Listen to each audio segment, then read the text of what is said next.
We do this too, we're bringing that fire. Talking real talk, Kentucky's on fire. From bourbon to ball games, we got that flow. On the We Do This Too podcast, yeah, you know. From country roads to the city lights, they bring the heat, man, every night. We do this too, let's make it clear. If you ain't listening, you ain't here. Welcome back, y'all. It's another edition of the We Do This Too Outdoors podcast. And as always, we are presented to you in partnership with brands that we feel represent the very best of the outdoor industry. So before we get started, we'd like to give a special shout out to Moultrie Products, Ullers Archery, Threads Custom Bowstrings, G5 Outdoors, Blackburn Apparel Company, Deer Pip Scents and Lures, Vision Clothing, Bluebird Waterfowl Company, Angry Chicken Outdoors, Alps Outdoors, and last but certainly not least, a special shout out to the good folks over at Briley's for leaving a legacy of shooting innovation. Whether you need new cameras to elevate the scouting experience, new arrows, or anything for your archery setups, clothing, scent, or whatever it may be, as a supporter of the podcast, you can use promo code WDTT promo. That's WDTT promo for 15% off anything on the website at UllersArchery.com. Some exclusions may apply.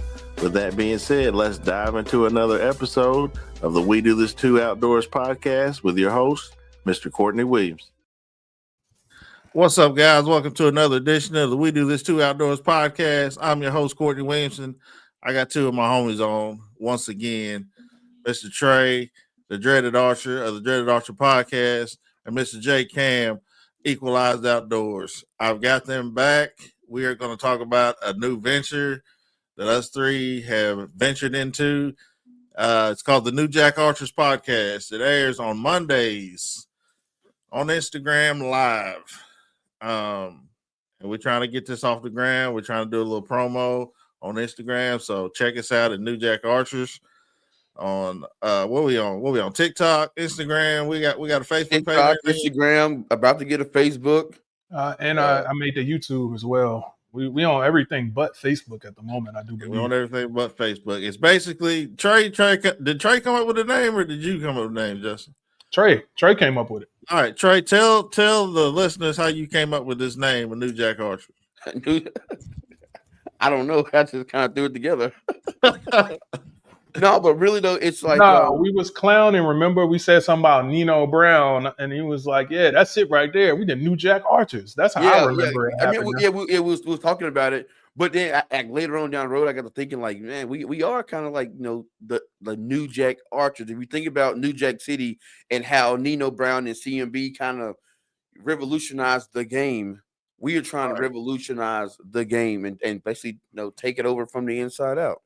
Right. And if y'all have not seen New Jack City, please do your due diligence and watch this movie.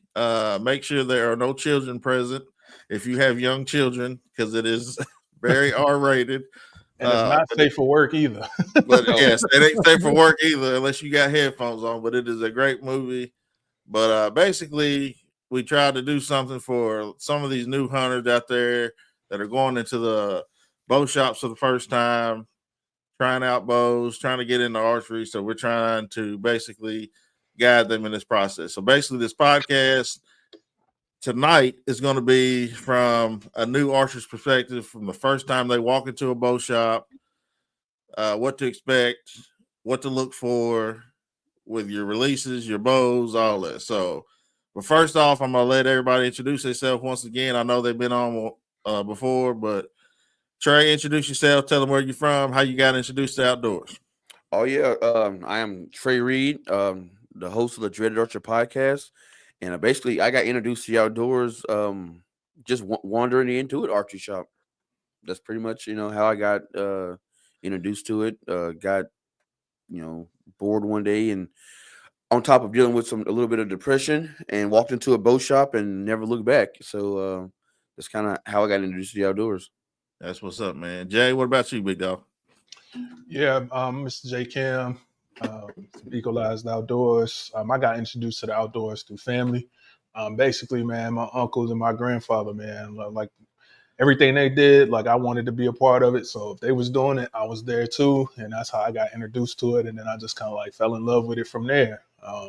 Got introduced to it just by basically being in their hips, staying in their pockets, and following them around from the time I was a little dude. That's what's up, man. And how long have y'all been shooting archery? So I'm going on 6 years. 6 years. How about you, Jay? Man, probably about because I took a break, so I was like a teenager. I remember shooting some aluminum arrows. It was one of my uncle's old bows. Maybe like a year, some change, 2 years. So probably in total, probably like 6, 7 myself, something like that. That's what's up. Yeah, I've been shooting probably since about 2016 off and on. My first bow was a Bowtech Old Glory. Paid $400 for it, and I had to grind to get that $400. And y'all know how cheap I am. Cheap ain't the word, bro. I still have that bow somewhere in this house with the limbs messed up on it. But run down the gear that y'all use real quick, and then we'll get rocking and rolling with this podcast. Trey, what you rocking with? All right, so I'm still running with the Matthews V3 in the Under Armour camo. That's how old that bow is. The Ciroc and Under Armour camo. I got the Under Armour camo dialed Arcos sight. I'm running cutter stabilizers, and I'm running a Hot Shot X Spot for my release. What's up? What about you, Jay? So for my bow, I'm running Matthews as well, but it's the V3X, the 33 axle to axle. I am shooting a HHA Tetra sight right now. I'll shoot the UltraView thumb button release.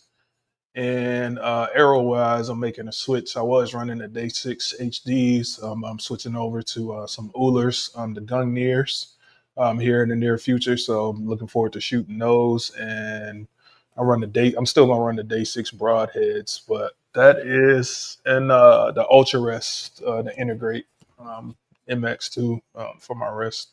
That's what's up. So I run a Prime Revex 4 with a Trophy Ridge 1-pin digital sight because of my eyes.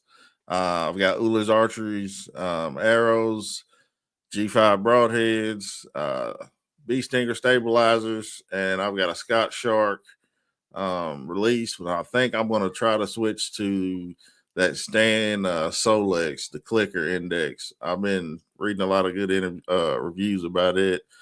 So when I meet y'all in Ozark, Arkansas, that's probably what I'm going to be rocking. So, but yeah, man. So this podcast basically is Hold on. See what the Solex? You said it's a clicker release. What? It's an index clicker release. Oh, that ain't the one where you gotta you grab. It's got like the little ring, and you gotta like pull through and then pull back. Is it something different? No, it's something different. I'll show it to you, Bro. That clicker release, I do not like those clickers at all, man. That where it click and then it lets you know like when it's about to go off. Yes, that's why I like the click because that takes for me it takes all the anxiety out. Once I hear that click, I know I'm ready to rock. Well, no, I'm thinking about the ones that have you seen these like new releases that these Target archers got that it click it's constantly clicking. It's so like a metronome, right? Yeah, and then they get their shot off, and like we had a guy in the shop, he had one, and man, it gave me anxiety because it's like it constantly clicks. Yeah, as soon as you go back, it's click, click, click, click, and it. Oh no, it would mess me up. Awful. You know Bodie Turner? Yeah, Bodie's a beast. So Bodie's dad invented it. And okay. now all the young shooters coming up, target archers, they all got it because they believe that it's going to help them shoot like Bodie. It's like, nah, Bodie is Bodie. Bodie can just shoot. Bodie is Bodie. How old is Bodie? Bodie's like what, 16, 15, 16? He's 17 now. 17, yeah, beast. Like, but I mean, Bodie's just a beast, man. I mean he won the Vegas shoot at 14. Yeah, won Vegas at 14. So I mean, you can't really. But yeah, man. So basically, what we're gonna do, I'm a brand new archer walking in a bow shop. Never been in a bow shop before. I want to get into archery. What are some things that I need to look for when buying a bow? When I Well, walked for the first time. the first time, so if you come into the shop where I'm at, you walk in the shop. I don't know, introduce myself and all that stuff. But the first thing I'm gonna ask you is like, if you let me know you're interested in the bow, I'm saying, what's your budget? What you looking to spend? That's because that's gonna tell everything. If a guy comes in, if he ain't got money ain't no issue. Well, we can hop around. We can hop all around. But if you're looking for, you got a tight budget, I kind of know what we can, what range we keep you in. And then after that, it's just, what do you plan on doing? Are you planning on being a hunter? Are you doing, target archery? Are you trying to do a little bit of both? You want long axle to axle? You want short axle to axle? So it's just getting a feel on like what do you want out of archery. That's what's up. What about you, Jay? What's Yeah, your I agree with Trey. Having a budget and some type of idea what you want to do as far as target or hunting, like before you go in. But what I would say, the first thing I'm looking for don't have nothing to do with bows or archery, because if you're brand new, I'm not assuming that you know anything. I'm paying attention to the people in the store. Are they greeting you when you walk in? Are they trying to be helpful? How do they respond to questions? Are they patient? Things like that. It's about the vibe and the people for me. And you got to be comfortable when you're doing something like that. And if you coming in and you telling them people off the rip that you don't know nothing, they should be accommodating. And you just kind of want to look out for the people that's trying to just push a sale and get a feel for the person that's really trying to help you. If it don't feel right, check it out. Unless you got a specific brand bow that you're looking to try, if it don't feel right, move around and find a shop where it feels right. Like I can't really put it into words other than that, but you'll know when it feels right. That's what's up. Yeah, like my buddy Kennard, him and his wife like just got into archery like 2 months ago, and I promise you, he called me every I want to say 4 or 5 times a day while he was in the archery shop, because he was like, I know what am I looking for? What do I tell him? And I was like, bro, just go in and basically the same thing Jay just said. Go in there and get a feel of the shop, and then tell him what you want. And he went to one shop, and this guy like was just constantly kept pushing him on to the new Matthews, the new Hoyt. And he was like, no, man, I don't want that. I that's not in my budget. I want something that I can get me and my wife started. And then if we like it, then we'll go to something else. And the guy was like, no, if you're going to spend the money, why not just get the biggest and best thing ever? And I was like, bro, you don't want to go to this shop. If he constantly, if you telling him what you want and And they're not listening to and he's you. not listening, go somewhere else. Facts. Right, real. Yep. That's the Yeah. main thing, like at the very baseline for me, for sure. Because like when I went to the shop, like Matthews make that Atlas bow. My draw a little bit on the longer side. They were trying to push that Atlas on me. I'm like, I don't want an Atlas. I want the flagship bow. Like, I don't know if it was because you didn't think I had no money or whatever the case may be. I'm not gonna say that, but like, just know, like Trey said, when it's right, if it don't feel right, bounce. They're not the Yep. only one. If you got to drive a little bit further, trust me, it's worth it, because that ain't gonna be the last time you go to the bow shop. That's just the Nope. first step in a long relationship when it's right, hopefully. Yeah, the first time I ever walked into a bow shop, I told them, I said, look, I'm new to archery. 6'3". I've had a couple shoulder surgeries. I got shoulder issues. I basically want to hunt with it. I didn't know anything about 3D archery or nothing like it. I said, I want to hunt with it. And they automatically took me to the highest bow in there with like an 80-pound draw. And I'm like, dude, I don't think I can pull that back. I said, I'm just coming off of shoulder surgery 6 months ago. And he's like, oh, man, you'll be all right. You're a big dude. I bounced. I went to another bow shop. Yep. So when you first walk in that bow shop, like Jay said, man, you got to introduce yourself. You got to tell them if you got any injuries, you definitely got to put that on the table so they can steer you in the right direction. That's for sure. Because archery, you can get hurt real fast if you don't know what you're doing. Oh, for sure. And then once you you got to fill the archery shop and somebody on the sales floor talking to you. Now it's picking up the bows, and if you go to a shop that let you test shoot them, I say test shoot as many as you possibly can, because I've always been told the bow is going to pick you. You're not going to pick the bow. Because I've seen guys that they go in looking for a Matthews, and because that's what they know, that's what they heard of. I've heard of Matthews. They shoot it, and I don't like the way that feels. And then you put a Hoyt in their hand, and they shoot it. I don't like the way that feels. And then here's a PSC. Oh, I like that. Well, now you got you got a ballpark where you can play in. So once you figure out, what brand you want, what bow you want, then it's like it's just shooting. Right. Let me ask y'all this. I know my answer to this. As a new archer going into a bow shop for the first time, should I be looking at used bows or should I be looking at new bows? That all depends on your budget. I was just gonna say the same exact thing. Like, if you got the money, go for the new bow. The warranty, I feel like, is big. For a new archer, I would recommend new bows if you can afford it, even if you got to get something a little bit less than a flagship, because used bows pretty much, you're on your own, with the exception of like the what Matthews is, that the regular lift that had the cam issues, the limb issues, excuse me. That one transfers for life, no matter who owns it. So that would be a good buy if you're going to get a used bow. And there may be other bows in that category. It's just the most recent one.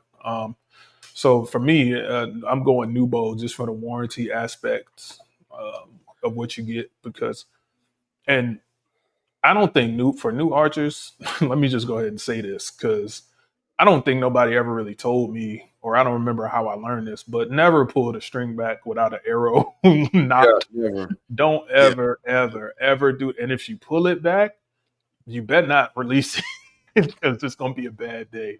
But just in case you make a mistake like that, that new bow comes with a little bit of security in that warranty. Yeah, I know a couple shops that they sell used bows, but they have like a shop warranty. So if you buy a used bow from them, they'll cover. So it's like a certified pre-owned for a bow. Yeah, basically, yeah. I would do something like that too. If they cover limbs, they cover they say they cover limbs, they cover the cams, strings, basically anything that the manufacturer would cover, the shop will cover at a discounted rate. So it's like, if you got a shop that does that, then I would go the used bow route. But for the most part, it depends on your budget and what you got to spend. Yeah, here's my thing, because I've had this question asked to me a lot of times. Basically, a new archer comes up to me and said, "Hey, man, I want to get into archery. I've got this much money to spend, but I don't want to buy a new bow just in case I get home, start shooting in my backyard, and I don't like it, and I'm stuck with $3,000-$4,000 down the drain that I can't get rid of. Instead of buying a bow for maybe half that price and then maybe being able to sell it on the internet or whatever." What's y'all's thoughts on that? The same way you can sell that used bow, you can sell that flagship bow and get more return on it if it turns out, or that, not even flagship, let me not say that, but the newer bow, and get probably more of a return. And at least you know the history of that bow. You should be able to get a little bit more value in return. I would still go towards the new bow if you can, assuming that you can afford it.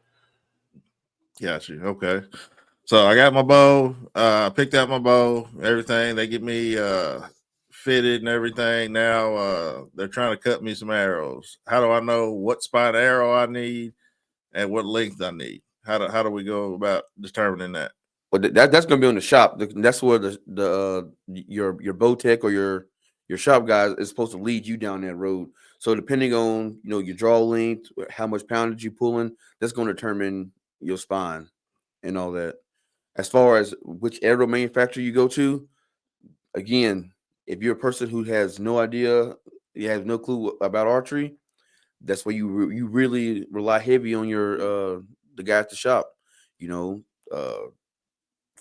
me, a brand new archer, I'm like, I'll direct them towards like Warriors or some like kind of like a budget arrows. Because as a new archer, you're gonna lose a whole lot of arrows. Yeah, you don't want to get into nothing that's too expensive, like right off the rip. And like Trey was saying, that's why I said for the first question, the relationship with the bow shop is the foundation for it all. Because like he said, you really got to lean on your tech and the people in that shop to kind of guide you because you don't know what you don't know, right?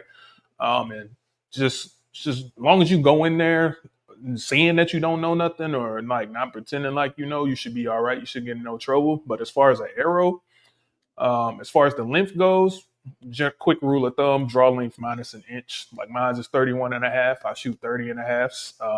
That's a quick rule of thumb. So if they tell you at the shop your draw length's 29, should be looking to get your arrow. You can get away with getting your arrow cut at 28 inches.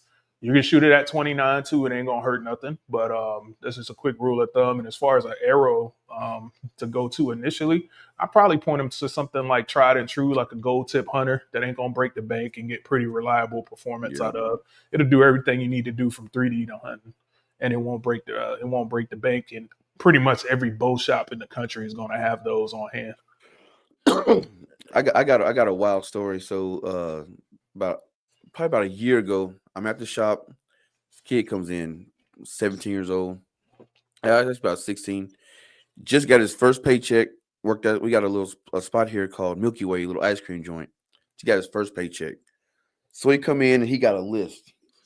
He come in with he got a list. I want this, and this. So in my eyes, you come in with a list. That means you know some shit about some shit. Yeah, exactly. Right. Exactly what you want. You know a little something about something. So hey, I'm a salesman. You ask for it. That's why I'm gonna get you what you want. So then I'm like, so how long you been shooting archery? Oh, I've never shot a bow before. Oh, okay. So, but he wanted the new Matthews lift at the time. He got the spot hog sight that he wanted.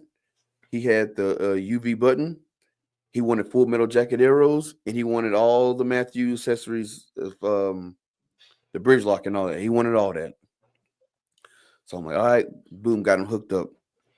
So $5,000 later. no, Kim hooked him up. Kim hooked him up. He gave him a little discount, but he didn't want to. Like it was, I just spent almost $4,000 on this setup. I don't want to shoot at 10 yards. I want to go shoot 80 because that's what I spent this money for. So I'm like, nah, buddy, let's get you sighted in at 10, and then we go move you back to 15. Was he 20. A Cam Hayes disciple? He must have been watching keep hammering. He was trying to go out there and start hammering. Yeah, I don't know. I don't know who he followed, but he was not about to.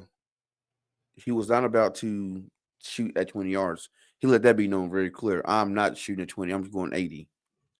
So he buys a dozen of full metal jackets. He shoot at 10, and after he's down in at 10, he goes, I'm going outside. This is stupid. Goes outside. About 15, 20 minutes later, he comes back in. He lost every single one of those full metal jackets. He had a dozen or he had six? He had a dozen. In 15 minutes? Man. About 15, 20 minutes. Because he was shooting 80. Just, you know what, though? I'm outside. I'm watching him.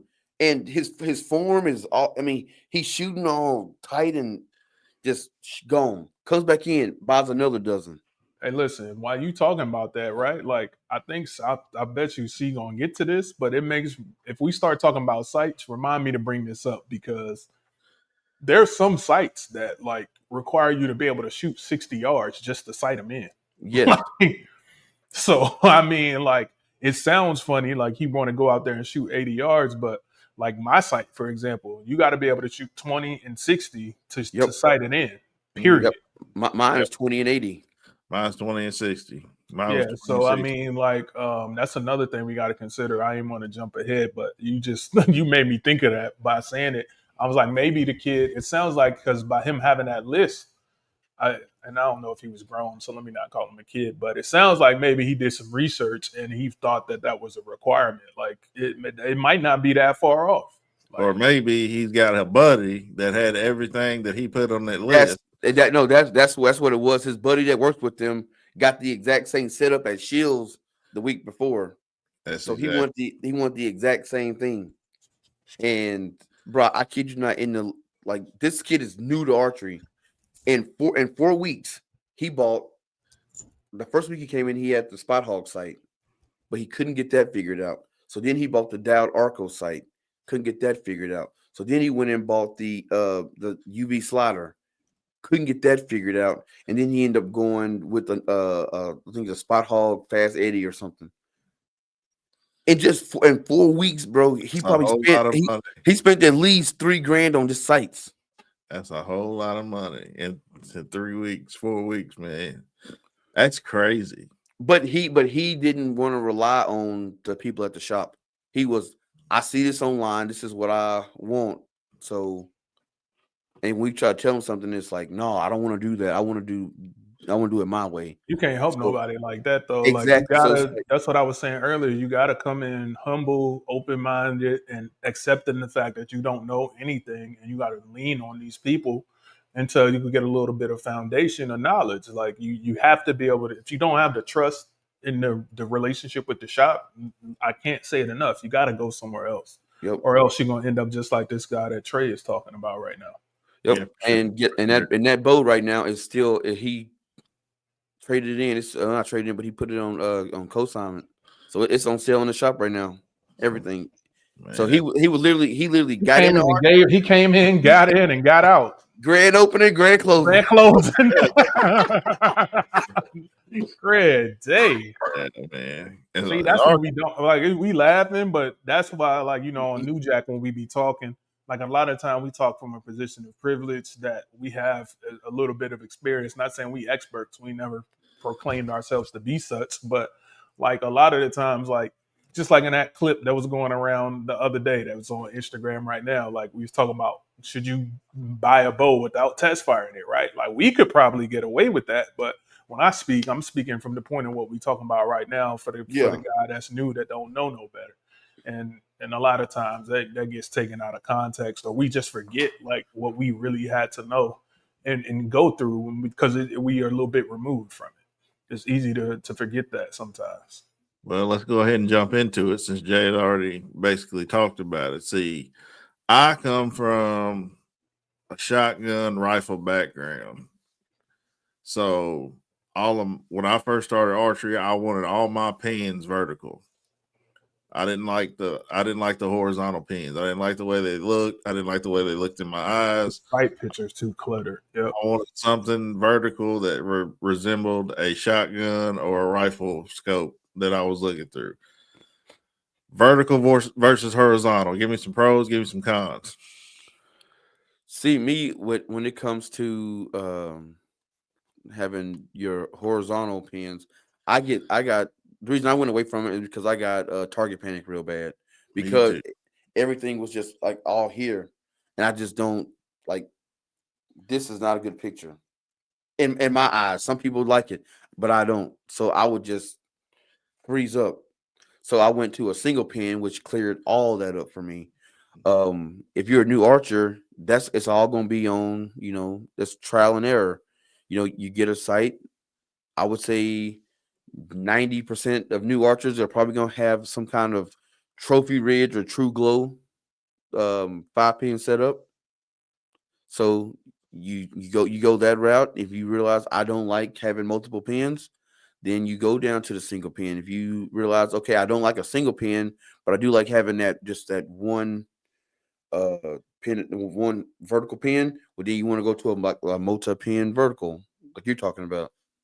Yeah, so this kind of depends on the archer. I had to go to a single pin basically because of my target panic, and basically when I first started, man, I had way too much weight on my back bar.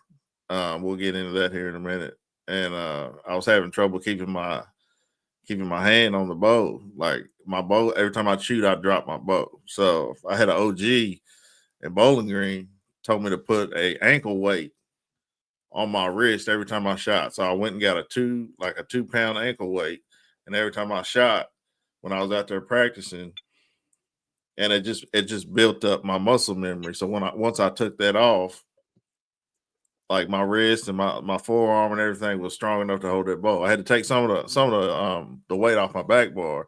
That helped me out a lot. Just OGs in the game, just teaching you some of those little tricks like that. But I had to go to a single pin. Like Trey, I had target panic crazy because there was too much clutter in those horizontal pins or those 5. My eyes was doing too much. Yeah, so for me, it's just a matter of like you kind of talked about it, but it's not so. It wasn't so much the target panic. It was just, bro. You see my, it's just so much easier to see having that vertical pin like in that one line. It's so much easier for me to see. So a pro is a better sight picture with the vertical pins. Like you can see more of your target, more of your background. It's kind of easier for me to let it float.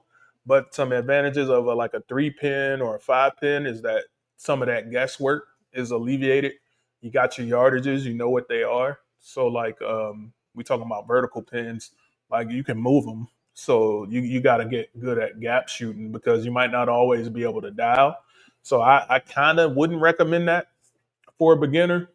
But at the same time, like I pretty much started with one. It was a single pin mover from HHA, and I've been used to dialing the whole time.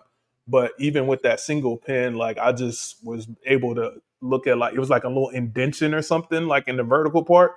So now I shoot a 2 pin, but before I just knew like how much my arrow would drop through repetition and practice. And I Yeah. feel like if you start with that, you can get used to that. As long as you conceal, you can get away with it. You just got to remember to adjust it. But that's one of the cons too. It's like you can blow the shot if you don't remember to adjust your dial. But the sight picture wise, it's a lot better and it's a lot easier to see. But some people like the fixed 3 or 5 pins, and even got those that slide and move now in today's game. So Yeah.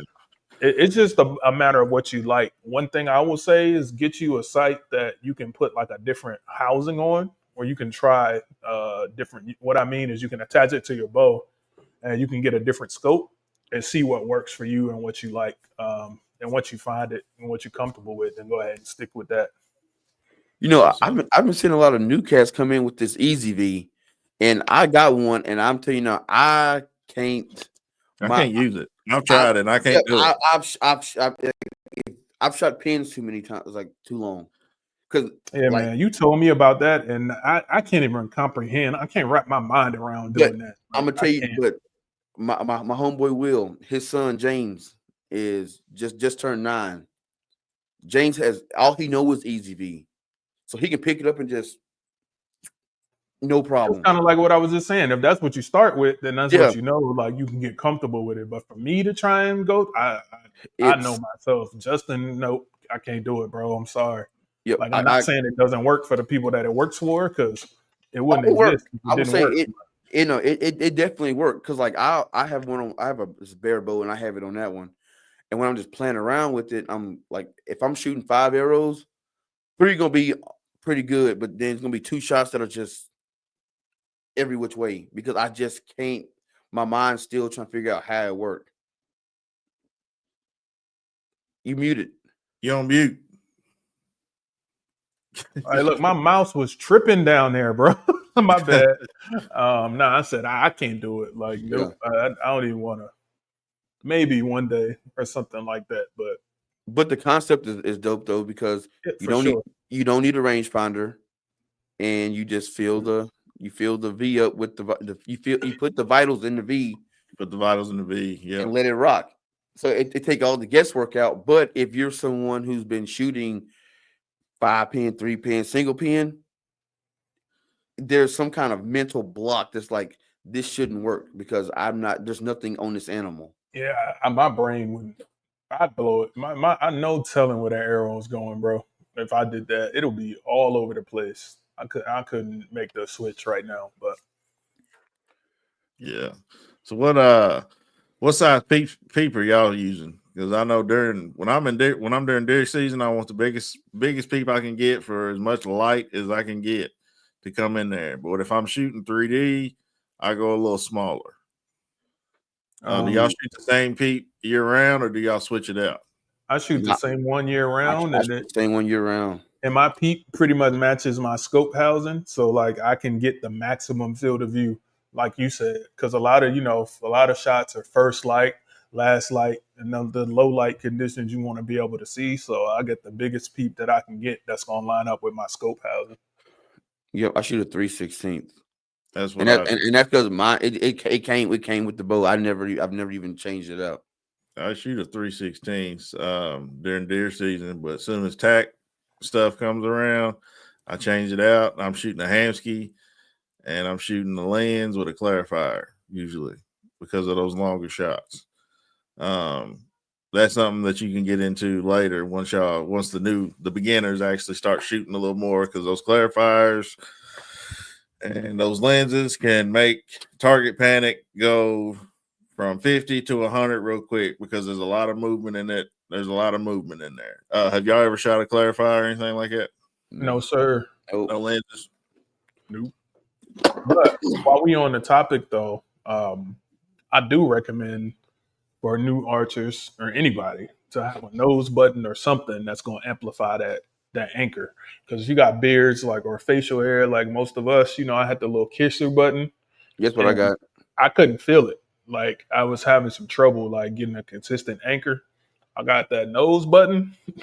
Night and day difference, man. Like I highly recommend one of those if you haven't shot one. Have you shot one, C or Trey? I use a kisser button. Yeah, I got a kisser button. I used to have a nose, but I pretty much know now where my string needs to be. I had an OG back when I first started shooting. Shout out to Clay, man. He had a kisser button, and every time he would get it to his mouth, he'd bite it. So he knows where he was right there, and then right before he would release it, he'd let go, whatever. I did that for a while. I just didn't like getting something that close to my mouth, no diddy. That I had to bite like that. So I was like, "Hey, dog, I need something different." And he's like, "Well, we're gonna get you a nose button." So I ran that for a while. Now I went back to the kisser, but making sure you got that same anchor every time is huge, especially at those longer distances. Even at short distances, making sure everything's good before you take that shot. Yeah, it For just anybody that don't know having what that we're same talking shot about. sequence. For anybody that don't know what you're talking about, I still have the button right here, but then I got this piece right here for the nose, and now it's money like every single time that I shoot now. So for people that are new, you got different options. You just find what's comfortable and what works for you. You don't have to do what we do. But like Trey said on a new jack, a lot of this archery stuff is trial and error. Like you got to Yep. be willing to try stuff and have a little patience to get it right. It's a never ending process, truly. Oh yeah, I don't too much. There's a guy out there that in the outdoor game. I don't too much a big fan of him, but he has this one thing. He says always tinkering, and you always got to be tinkering with shit. Like You always, you always always got to be tinkering. And I don't like a lot of these guys on social media. I get it. They're probably talking to the guys in their audience that are seasoned archers. But they're like, no, you don't need a peep sight. Oh, you don't need a kisser button. I know a lot of guys now that I want to take my peep out. I don't need my peep anymore. Well, if you're a seasoned archer, okay, All cool. right. You got it, bro. But when you got a new cat that's coming in the game, he can't come in talking about some heat. I'm not going to use no peep. People just be all right. I'm not doing it. We not on New Jack. I'm not gonna do it. I'm gonna let it go. We not on New Jack. But I'm gonna let it rock right now. but you know what I'm talking about though. Like No, go ahead, Jay. do. You good? Go I ahead. do, Go ahead. like- Say what you gonna say. Go ahead. Man, it's just like people just want to be seen, man. They just want clicks. They just want the controversy. It's so much white noise that a new person has to filter through, excuse me. And I just feel like it's why it's important. And I like the movement that we doing. Obviously, I'm biased, but we trying to cut through some of the white noise and just get to the roots and get back to the basics of it, right? Like we're not doing this for no money. We're not doing this for no clout. We're not doing this for no fame. We just three guys that really love what we do, man. We love this archery thing. And it's important for people to know that, you can be yourself and still be in archery. So it's like we making archery cool. That's the whole New Jack swag. But all these dudes, they just be doing stuff and saying stuff for clicks. Like they don't really mean what they say. Like they just doing it. And you gotta be able to you eventually you'll know like who you can trust and who you can't. Like yeah. believe what my man Ho say, believe believe none of what you hear and half of what you see, none of what you heard, even if it's spat by me or something to that effect. Like basically trust but verify. Like these guys, they just be doing too much, man, and it ain't even necessary. Like I don't need a peep. Oh, you don't need what's next? You don't need strings. You don't need fingers. Like, come on, man. Like, what we talking about? Like, let's be for real. Like, you don't need a broadhead. I guess you just gonna send a bear shaft through the lungs next. Like, people are ridiculous sometimes, man. Like, they need to cut all that nonsense out, man. And I let's just think get people back to just the want to. essence of what we're supposed to be doing out here in the I sport. think people just want to argue, man. You know, if somebody's saying something right or trying to teach a new arch or something, somebody's always got to come in the comments and say, "Well, I've been doing this for 20 years and it's been working for me." But what works for me might not necessarily work for the next person. Right. You know, Congratulations. you gotta lay that foundation out for somebody basic that they can build off of that instead of going 1,000%. two Yep. extremes. You know what I'm saying? You gotta lay that foundation down. 1,000%, bro. And that's the one downside to having so many people on social media, influencers when it comes to archery, is because when you get a new guy that comes in or lady that comes in, they don't want to take the time to build that foundation. They want to go from crawling to sprinting. It's like, no, man, like you gotta build that joker up. Because if you go like the cat I was just telling you guys about, had he done what I told him to, hey, we're gonna get you set up at 10, 15, 20. All right, then once you get 20, we'll go outside and get your 30, your 40. Once you get back there at 50, I mean, we could have found him a sight tape by then. Then Right. he goes, he can probably shoot 80. But he didn't want to go through the process. The process is not fun. It's not. And You're so absolutely right, bro. yeah, and a lot of guys and It's gals not don't fun. It's want, not sexy. It's none of that. Like, nope, they you are don't want to go absolutely through the right. process. They want to go to, I want to go from buying the bow to shooting 80 to 100 yards and dropping dimes. Yeah, you'll get there, but you got to trust the process. And I feel like a lot of social media influencers, they cut out the process. They Yeah, cut They it do. out. a 1,000%, man. It's just like you got these people that think every time you go out in the field that it's a success and that you're harvesting something. When the thing about it is, as we know, like majority of the time, like you're unsuccessful. Like everything ain't all smiles and roses, No. like in this outdoor game. Oh no, hey, I'm gonna tell you, I realized that when I first started hunting, I started watching, outdoor channel, just watching all these different hunting shows. And I'm thinking, like, in my head, I'm thinking, dang, man, these cats, every time they go out, they putting down a monster. Oh yeah, there's this big, 10-point. I've been watching them for 3 years, and hopefully I see him tonight. And just that night, you had the camera and everything. He came out. Yep. They make it look so easy. Yeah, and then I started realizing if you start looking at the sky and looking at stuff around them, a lot of that stuff is cut up really bad. Where you like, oh, this is 2 different days. Mm-hmm. It's 2 different days. The sky different. The scene before there was a little bit of frost on the ground. Now there ain't no frost on the ground. No frost When you whatsoever. went in, you shot the deer. When you went and picked them up, now the leaves are all wet. So obviously it rained in between. So it's like, all Mhm. right, this is all theater.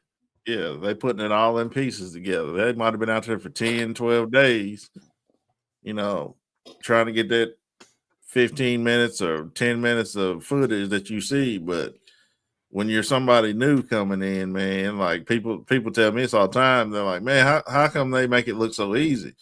I'm like, it's not easy. I said, but some people make it look easy. And a lot of times when you're watching some of these outdoor shows, they're on these big farms, these high fence farms. They're paying $2,000-$3,000. Hey man, this deer's gonna come out at 4:30. Go sit in this 2,000-3,000 a stand. little light, see, Will. They paying way Hey, more I'm going money on than low that. end. I'm just saying, I'm going on the low end. And no, 2,000-3,000. Let me know where it's at. I might go out there too for the Exactly. 2,000-3,000. You know what I I mean, slide man? out Like there.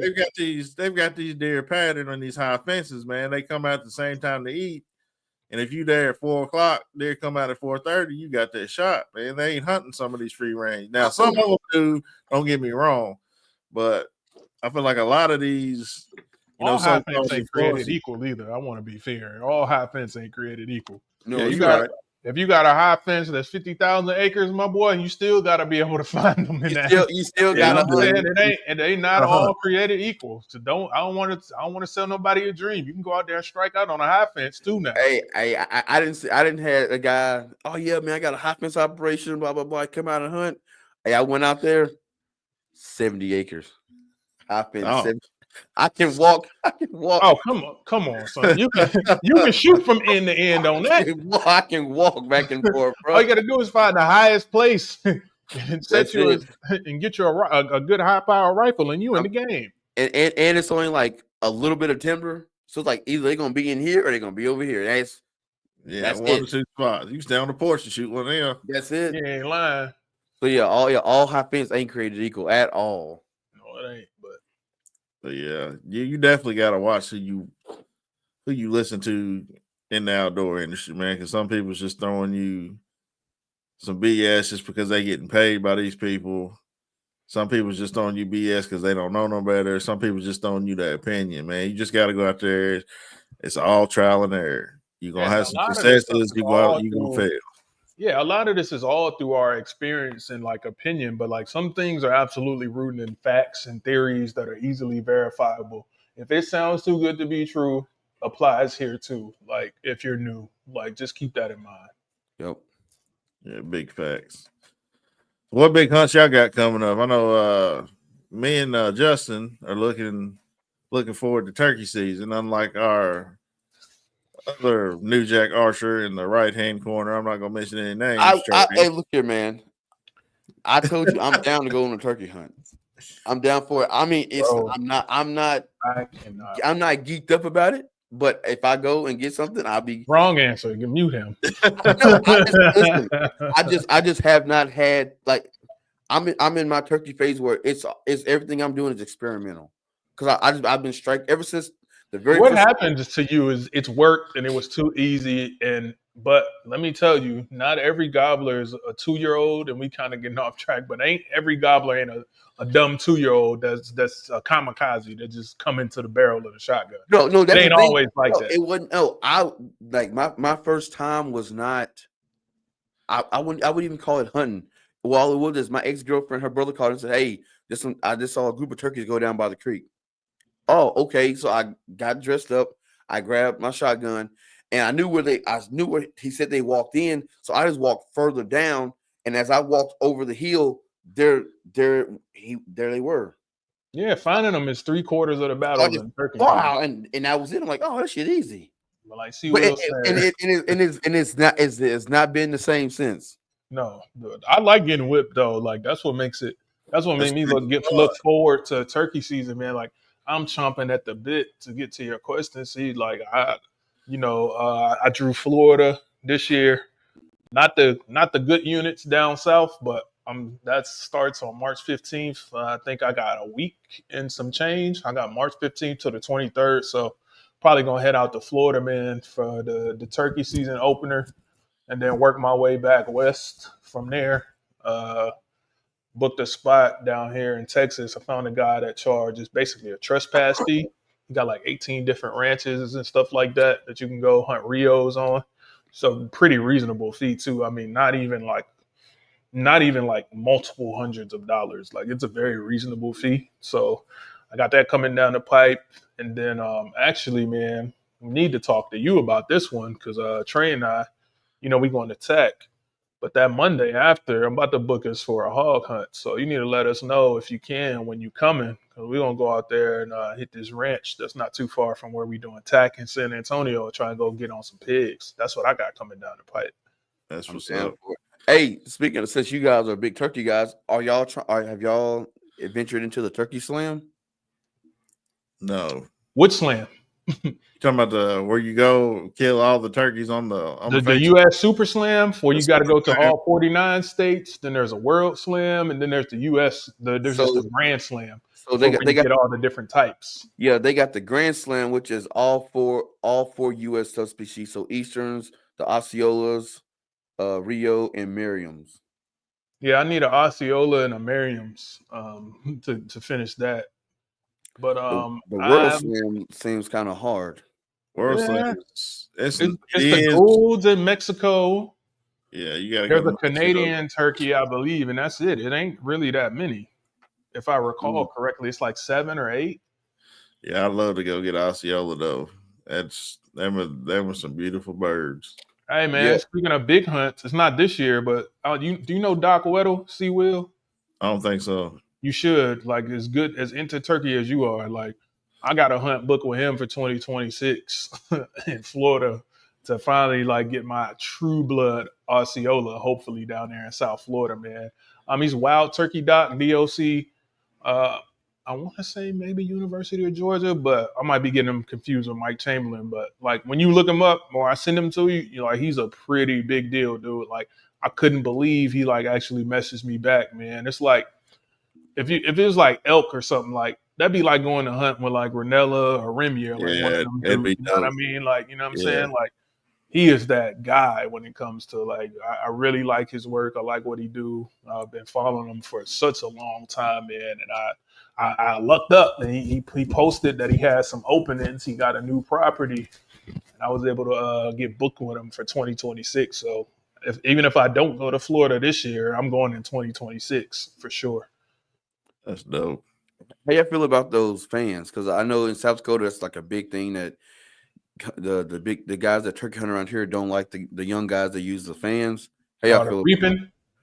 Yeah, they like like I've seen a cat like I was way like out in this field, but this cat like had this fan. He was like crawling and he got like 10 yards from turkey, jumped up, and I'm like, how in the hell did he get that close? Dude, I got a buddy named Jordan. Shout out to Jordan Johnson. I know he listens to this podcast. He's one of the biggest hunters I know, big trapper or whatever. He had a fan and he was videoing, he was self filming with his GoPro. He was about to go over top of this little ridge, and then all of a sudden he dropped down to his stomach and like backpedaled, pulled his fan out, put it up like that, and all of a sudden you see this turkey's head blew his head off. It was that quick.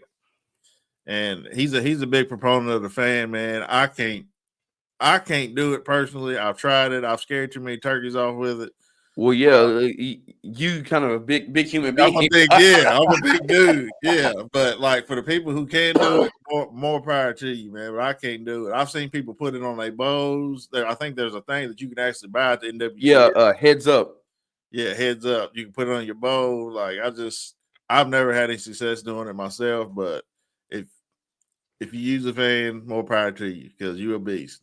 If it's legal, if it's legal in your state, then by all means do what you do. I ain't gonna get on the soapbox too tough, but see, we'll know what I'm talking about. Like there's a way like that to hunt turkeys, like whether that's it's like this sort of like unwritten rules, kind of like baseball, right? Like there's a way to play the game, and that ain't the way that I like to play the game. I wouldn't do it personally.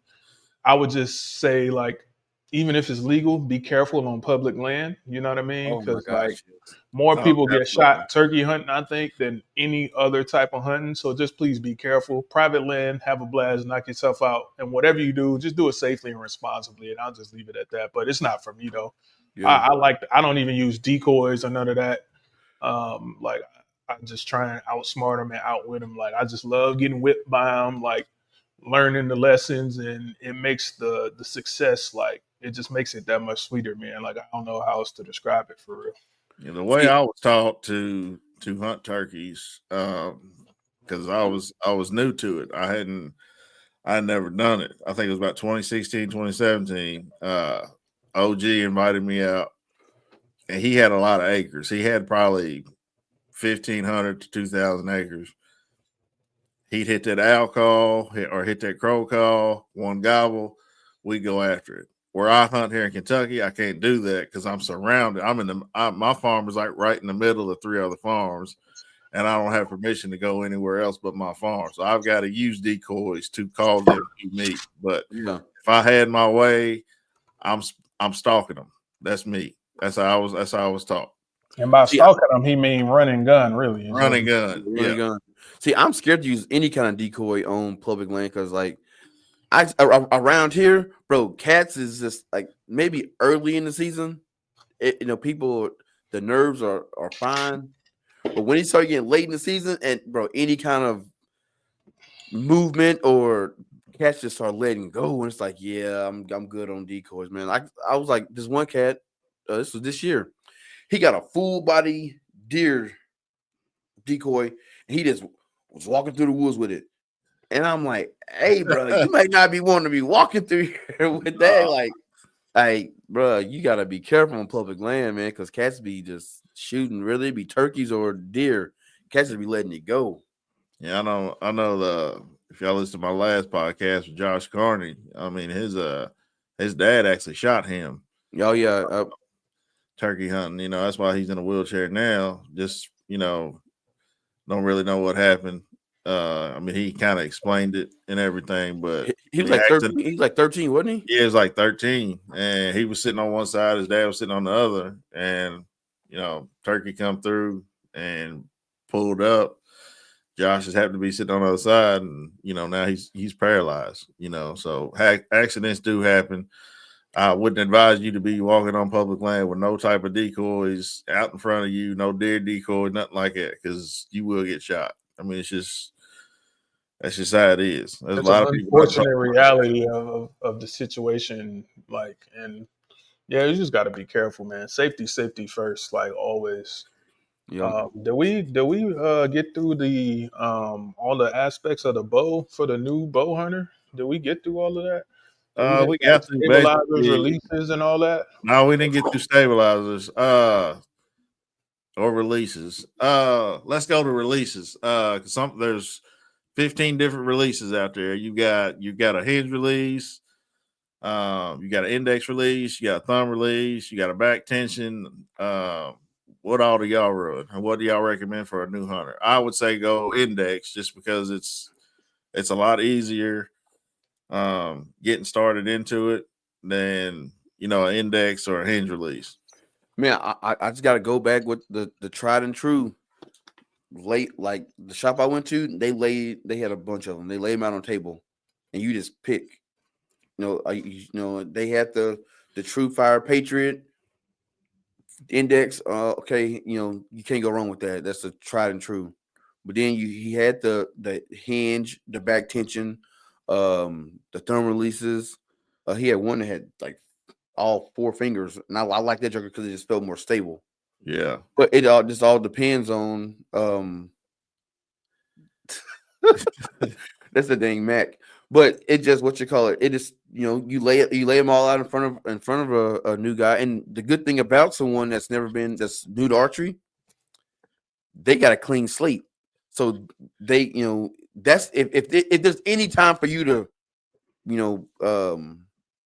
pick a release and learn a release is when it's right then and there, because right then. You are a blank slate. You got no bad habits or nothing. So I would say just if you go to a shop, let them know, hey, look, I want to try out different releases and see what they got, and just go from there. So what I recommend, if as far as the style, especially if you have firearms experience, I recommend the index style release or a higher end thumb release. And the reason being is, when it comes to the firearm, gradually squeezing that trigger and, kind of like being surprised when the gun goes off because you don't want to jerk it. All that trigger discipline, that applies to the archery release as well. Same thing with the index. Make sure you're pulling it nice and smooth. And then the shot should be kind of like a surprise to you when it lets go. You can get that with a trigger release. And if you have an adjustable thumb release with enough adjustability, you can get the same thing out of it. That's why I started with the index release and I transitioned into the thumb release with that's adjustable, and I can change the pressure, and I got it exactly where I want it. That's my recommendation, and that's my thoughts why. Otherwise, if you don't have any firearms experience, I probably would still recommend the same thing, because the back tension and the other stuff is a little more involved. I feel like the learning curve is less steep with an index release. So start there, and then venture. Don't be afraid to venture out and try new things as you gain some more experience. But that's just my 2 cents on it. Yeah, archery just like with a rifle, man. You don't want to punch that trigger. Nope. You know, you want to pull through your shot. It takes a while to get used to. I mean, I had to go back to the basics. You know, a couple of years ago, I had to go blank bail, which I basically go up 10 yards, close my eyes, and just pull through my shot. And the more you do it, muscle memory's gonna kick in. So when that big deer's in front of you, the big elk or whatever, it's all your shot. It's all your shot sequence after that. You know, Aim small, miss small. Aim small, miss small. It all becomes second nature after that. So yeah, I know there's this tool that you can buy them, but I'm like you, Courtney. If I can make it, I'm not buying it. But they're like $200. Yeah, I know exactly what you're about to say. But I just took a little piece of PVC pipe that that's like a grip, and then I put some paracord and got it about my draw length, and I would sit in my house and just work on pulling through, pulling through. And dude, I'm talking about my shot sequence just got. I mean, it got better like within weeks. What you laughing at, Jay? Man, y'all cannot be that cheap, bro. Y'all out here making release trainers on your own, bro. Bro, yeah. I made one out of a tobacco stick. That boy was under the cottonwood tree. He got him a piece of sugar cane. Hey, bro, let me tell you, bro. I was walking. I was at the shop. I was walking through the shop, and I was like using it. And this guy, he's probably about early 20s. He's like, "Hey, man, what's that?" I'm like, "Oh, just a little thing I made that help me when I work on my release." Oh man, where can I get it? I made this. So he's like, "Well, can you make me one?" I was like, "Yeah." So he came over to the house. I cut a little PVC pipe off, got the paracord, got his draw link, and he using it. Hey, a couple weeks later, he called me, "Hey man, I got two friends that they like one too." I said, "Well, hey, now I got some charger for this bad boy." Man, they got something that's like knock on archery is $34.99. They got some for like $20 on Etsy. Like they not that expensive. Like y'all know that, right? That one that Lancaster was putting out when I went to that tack Lancaster. Lancaster or whatever. You know how that thing was like $200. They was taxing. I was like, "Nah, I'm good. Okay, I'll keep my tobacco." We know you ain't getting that. You ain't even pay that much for your PS5. My girl said something to me about that again today, man. She was like, "Ain't that the one that got the PlayStation for like $50?" Yeah, man.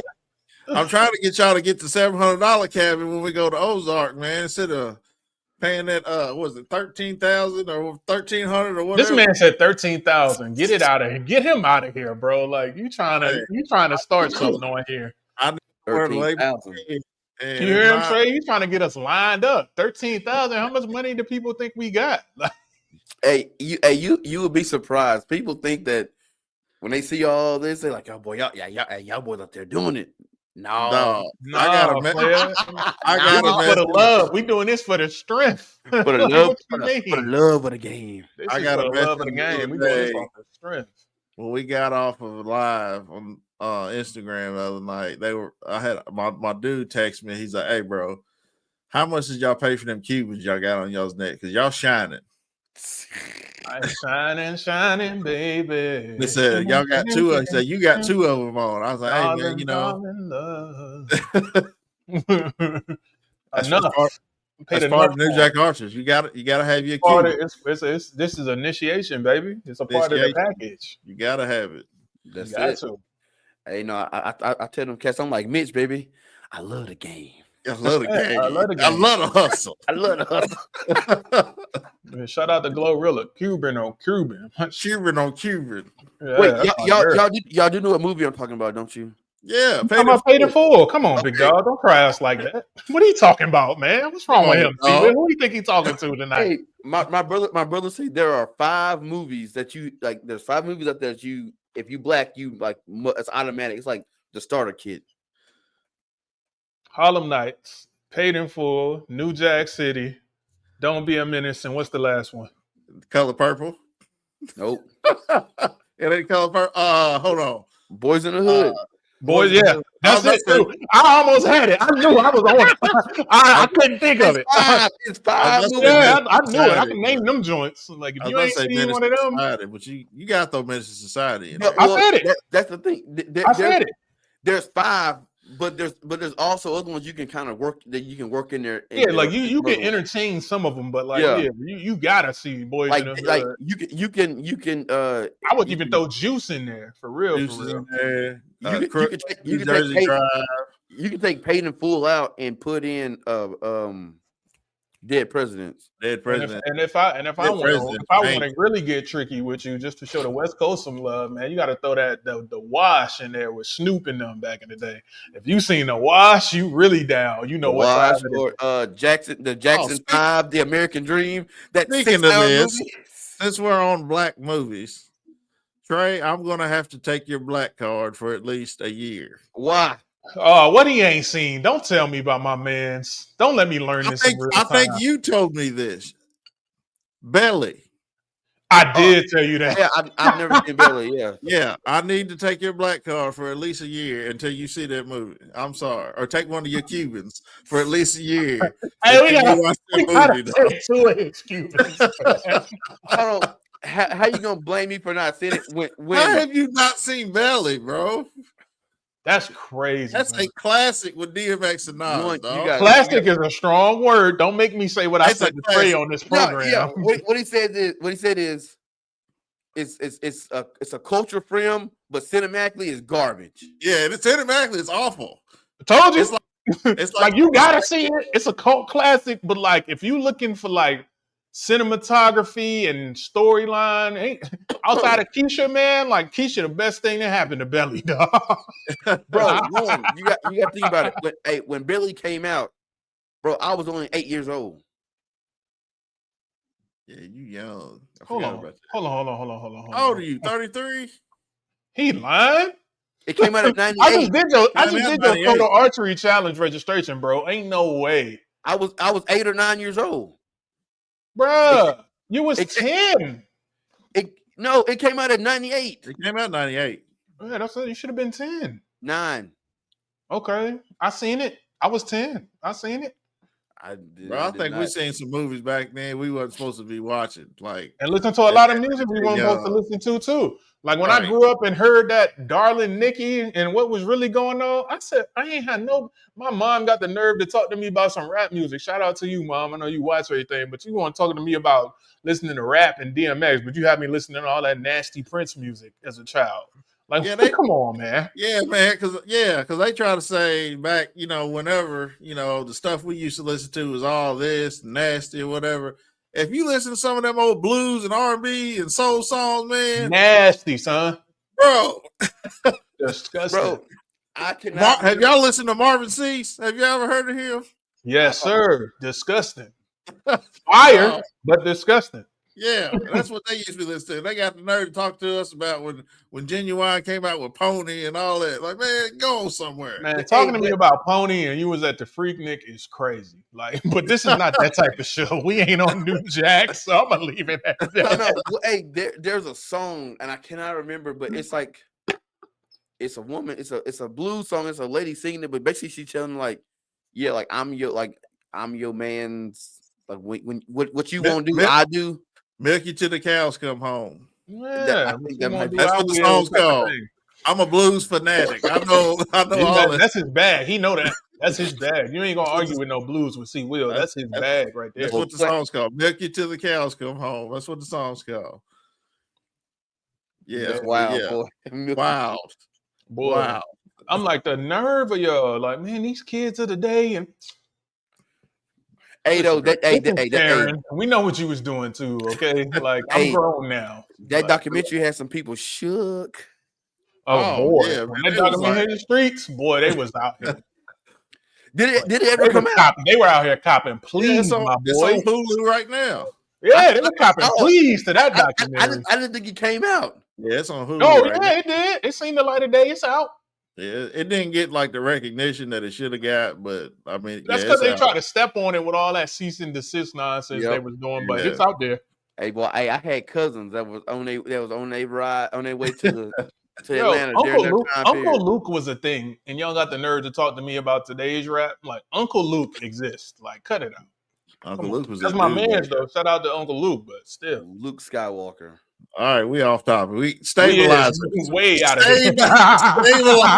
Stabilizers. Hey, look, that's how I go. You know how I go when we get together, man. We turn left. Now, when it comes to stabilizers, man, lean on the shop because they'll direct you. You know how much weight you put on the front and on the back, and you might be like my brother who he don't use a stabilizer. He's like it throw his shot off, so he just rather not have Does he one. leave his quiver attached by chance? Nope, man. Let me tell you something. Go So look it's at just the bow and the arrow when he shoots. It's just a bow and arrow, bro. He got a picture on his face on his Instagram. His stabilizer's on his bow, but it's upside down, so the arrows. Oh man. But he was new to archery and he wanted to do everything on his own. I want to put my own stuff on the bow. Hey, bro, do it. And he figured it out. That's not how you do it. But yeah, he just bow and arrow. That's it. No stabilizer, no quiver, none of that. Yeah, I mean, like as far as the stabilizer, do you run a back bar, Trey? Do you run front back? I run front and back. Mhm. I did, but I only run a front right now. And the reason I don't run the back is because I typically end up shooting with my quiver still attached. If you remember when I just pulled my bow over here, like that's kind of like my counterbalance. Yeah. And normally it's full of arrows. I'll just take the one out. But I stopped running a back bar. Like I was having a hard time keeping it straight because I had the wrist injury too, in addition to the shoulder. So maybe I'll get back into it now that like my strength and everything is coming back. But yeah, it's just by feel. You gotta feel it out. You don't want to run too much weight, but just trial and error. And if you shoot a Yeah, I Matthews, run. have deep pockets because those weights and it's going to cost us. But that's the price we pay. It's well worth it though. That's why I don't shoot Matthews. We ain't gonna get into that. But I got 5 ounces on the front. I run a 12-inch bar on the front. I run a 10-inch on the back with about, I think, 9 ounces on the back. So I got 12 inches on the front and 12 and 3. 12 inches, 3 ounces. My back bar was 10 and 2. gotcha. But the back bar is off right now. Yeah, you just gotta play with that too, just to see what you like, because And mine is you're never gonna stop that pin from moving, but you can slow it down quite a bit. Yeah, the float is going to happen, but you just got to embrace it and gotta let it happen. But the stabilizers definitely help stabilize the circuit of the motion. Have y'all seen the tripod for the compound bow? You talking about like when somebody's like sighting it in? Yeah, so I've seen it. It screws into where your stabilizer was screw in, and it just holds the bow there. Yeah, I've seen that. It's like you set your rifle up there, screw it on. I don't like it.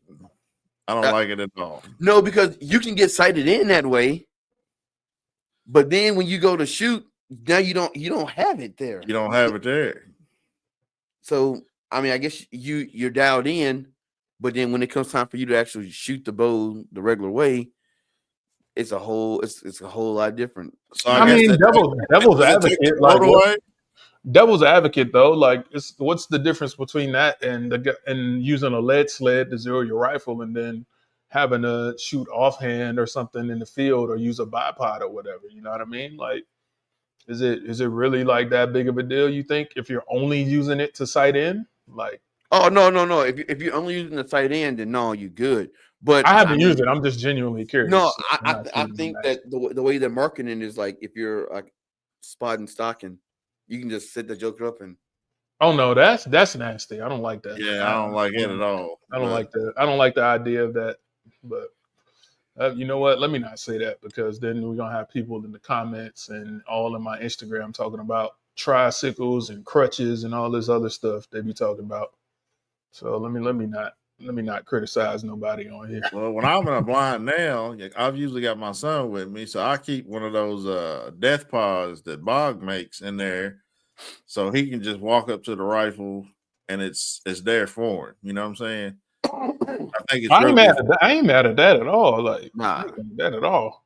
I But so mean, I like guess with rifles and guns, you know what I'm saying? Like it's a whole different ball game. You know what I mean? Like you got to put the work in, as long as you comfortable with it. Because I mean, a tripod or whatever, you can set your pack up. Like I mean, at least for me, like I can shoot, so like I use my I can pack. make a rest out of anything. Like yeah, if I facts. put that Yeah, crosshair on there, that's where that bullet is going. That's why I prefer archery because it's more like shooting or playing a video game almost to me. Like it's just so automatic. Like, but archery just gives me something different. It's more of a challenge. But you know, some people say if we're not shooting stick bows and all that, like compounds ain't real archery either. So what y'all say to that? It's all archery, man. it's all archery. It's all archery. Like stick, like that's a even though that Crossbows ain't, but I digress. even though like archery originated with the stick bow, at this point it's a niche part of the industry now. Like it's not that many people that shooting longbows or recurves. It really ain't. You see, like when I go to some of these 3D competitions, you got like some of the OGs out there.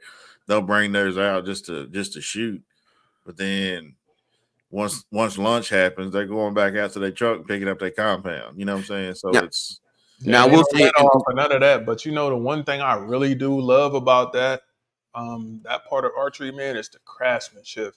oh I've yeah, seen oh, absolutely absolutely, yeah, beautiful, beautiful, beautiful bows, man. Like I told you earlier, Trey, like when we was talking on the phone, like man, I'm thinking about picking up one myself, just to have it. I don't know if I'll hunt with it or not, but like I just respect the crafts you have for the one. people that make them. Like that, yeah. it's almost like a good custom turkey call. You know what I mean? Yeah, I If just you want one will.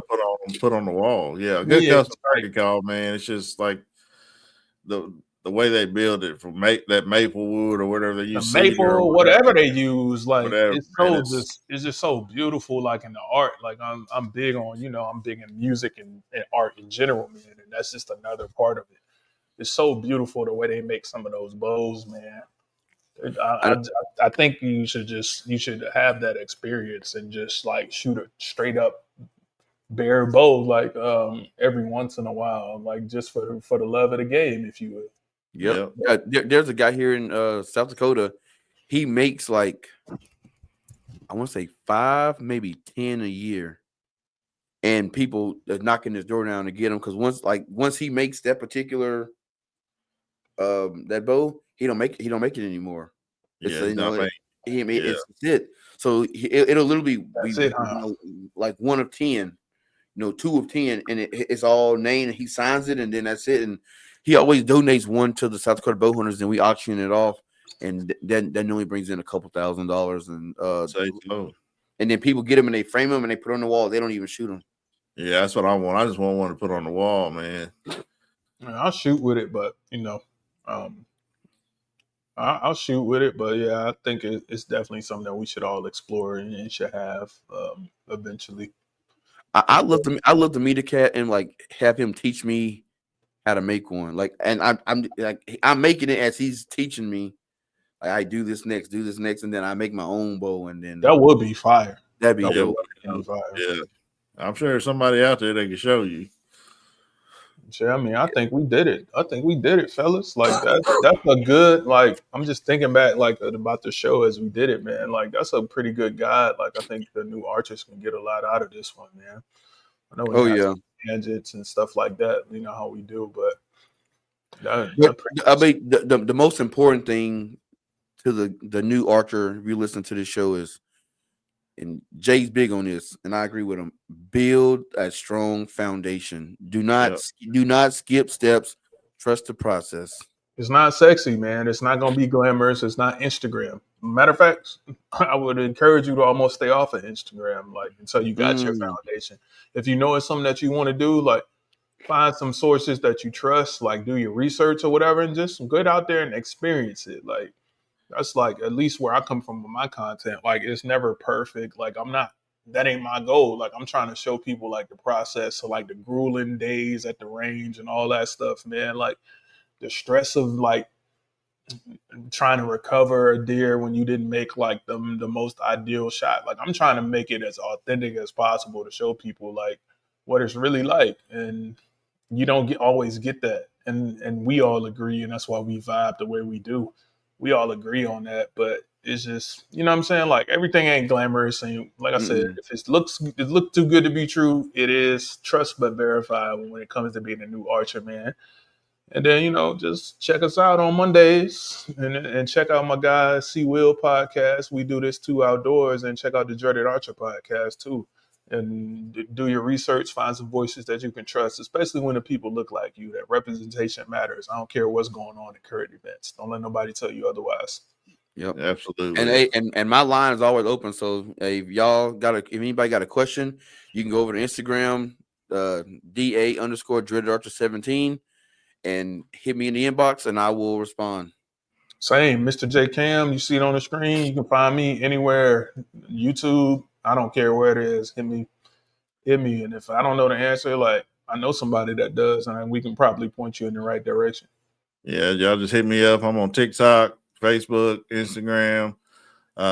Like I said, New Jack Archers podcast, 8 p.m. Eastern time, 7 p.m. Central. On Instagram on Mondays. Check us out. We got a lot of good content. Like I said, check out my boy Trey, Dreaded Archer podcast, Carver Media TV. He just won an award for the best dreads in the game.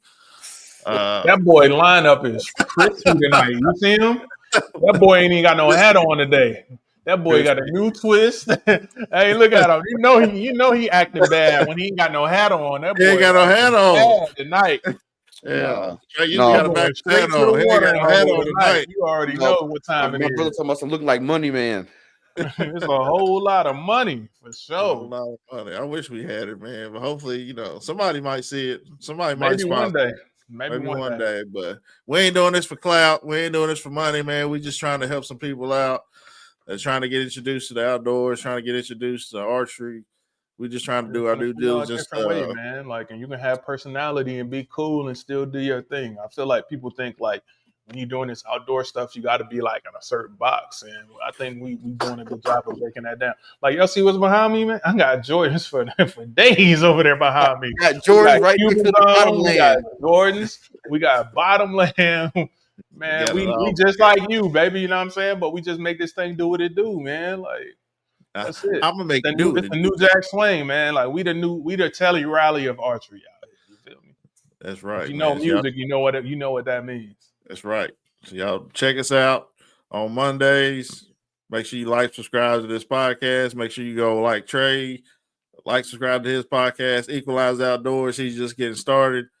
Go like him, give him a shout out. But big game, small game, all game. We do this too. We out. Thanks for having me, C. Will. Appreciate you, my boy. Appreciate it. Yes, sir.